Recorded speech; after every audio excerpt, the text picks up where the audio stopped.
Alright, so this is a quick overview of my low poly tank project for Advanced Engineering Semester 1 submission.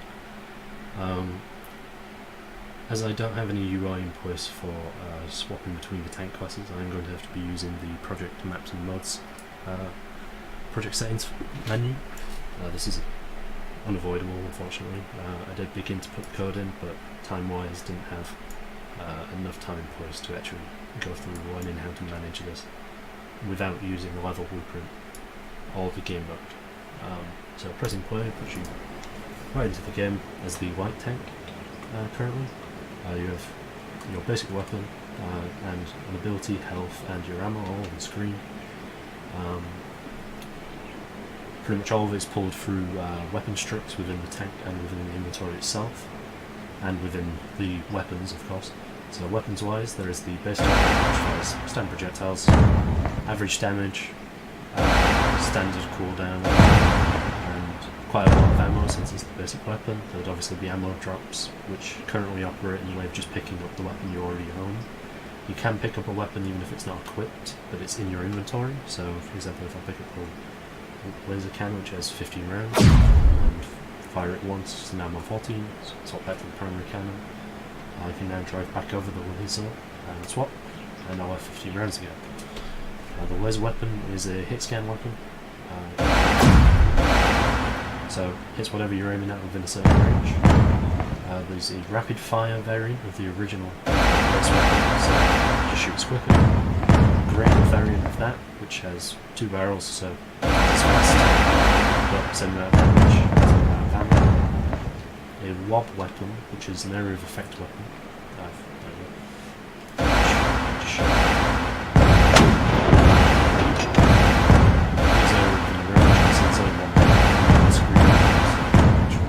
See the area of effect happening.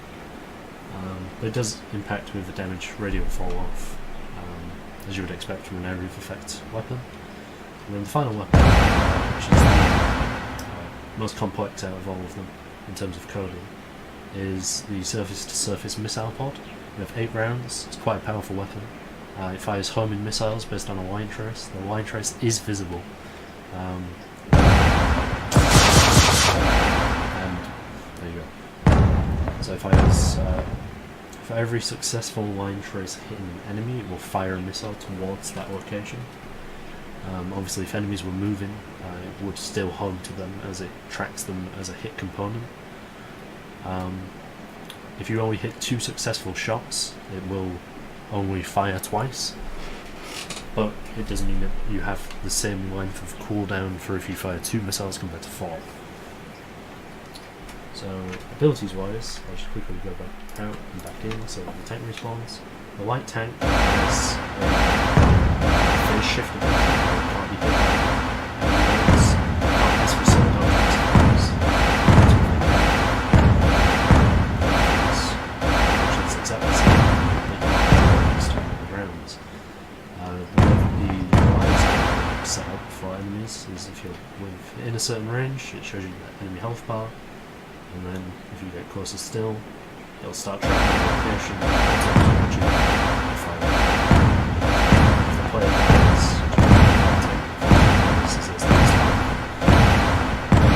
So the turret is quite good this time, just shoots still fire you when you die, it's unfortunate. I'm going to use that to stop that. Okay? So that's for respawn the player. I'll do that too. Stop the noise. Yeah, you will respawn, you will be given back your standard weapon and given full health again, and your ammo will be reset. As far as UI goes, there's obviously a health bar for you, there's the ammo on screen, and your primary and secondary weapon have their little icons to show you what weapon you have currently equipped, what its name is, and how much ammo it has, and then a smaller icon, within a small box I should say, that shows you the secondary weapon, just so you have a quick reference of what you have on hand. Obviously this would be quite important for if you playing a more fully fledged game where you see a weapon that you want to pick up, and you can quickly at a glance tell what you have as your secondary. So I'll just quickly change to the medium tank. So the medium tank is slightly slower, but deals slightly more damage than the light tank. The weapons are exactly the same, however. Obviously I could add some form of limiting factor to the ammo based on what class you currently are. The ability for it is sacrifices movement, so you deal additional damage instead. Is actually a heavy tank as a base, so it is quite powerful, and combined with the more powerful weapons like the laser, let's just quickly head on over there and grab this.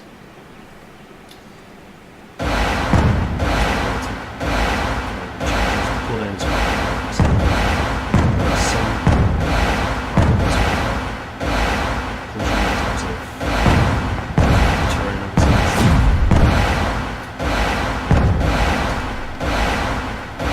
The collision is still not perfect, which is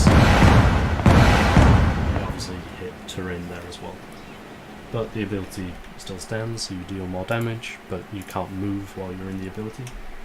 And then the heavy tank, which is the last of the three classes, which deals the most damage, but is very slow and very slow turning. That's another thing that's different between the three tank classes. They can turn at different rates. His ability is essentially boosted movement speed.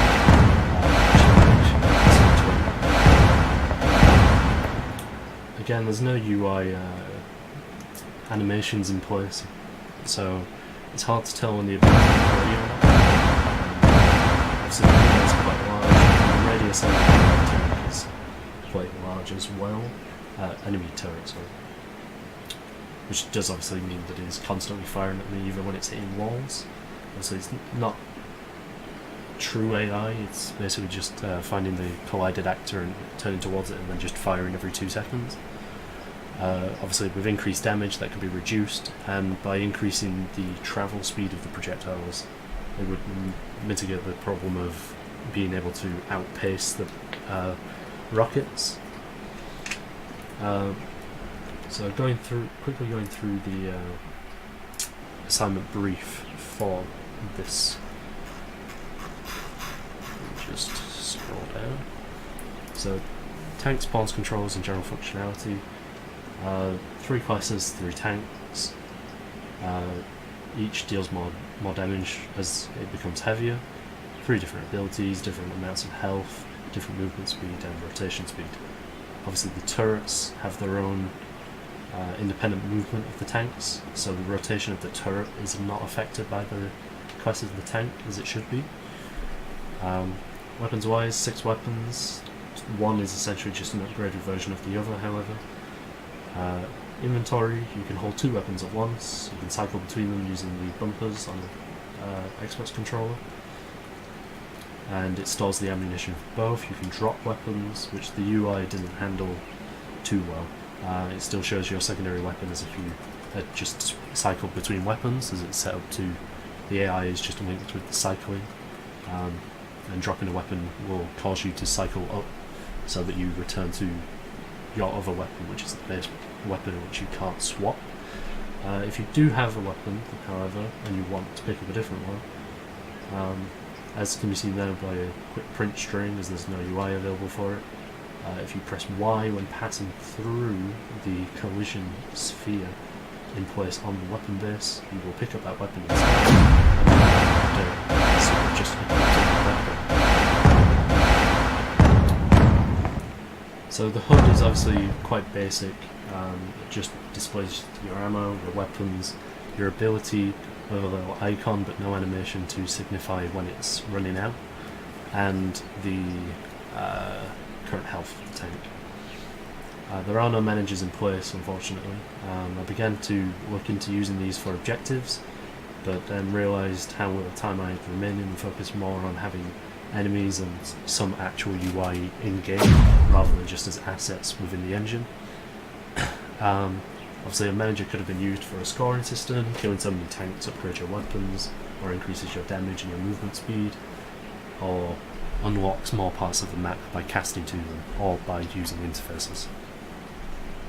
That's pretty much it for what I've managed to complete. I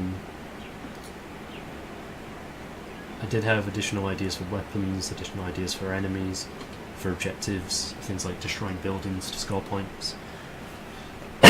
But this is pretty much all I've managed to get. This is a quick test level with some assets to try and show bullets colliding with terrain rather than just passing straight through them, which was an issue I was having. And obviously having an enemy within an environment rather than just playing or a BSP level doing nothing until you come near it.